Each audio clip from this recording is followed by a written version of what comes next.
আজকের রেসিপি পটল বাটা চিংড়ি।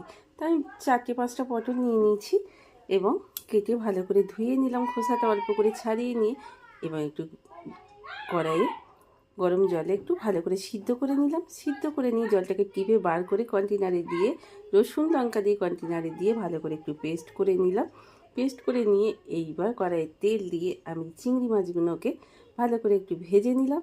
ভেজে নিয়ে তারপরে সেই তেলেতেই আমি দিয়ে দেবো কালো জিরে, পেঁয়াজ কুচি, রসুন কুচি এবং একটু সর্ষের তেল দিয়ে ভালো করে ভেজে নিলাম। পেঁয়াজটা মোটামুটি ভাজা হয়ে গেলে টমেটোটাকে ভালো করে ভেজে নেব।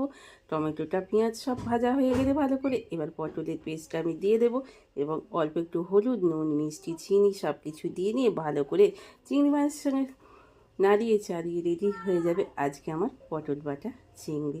এবং ওপর থেকে একটু সর্ষের তেল কাঁচা ছড়িয়ে দিলেই রেডি আমার পটল বাটা।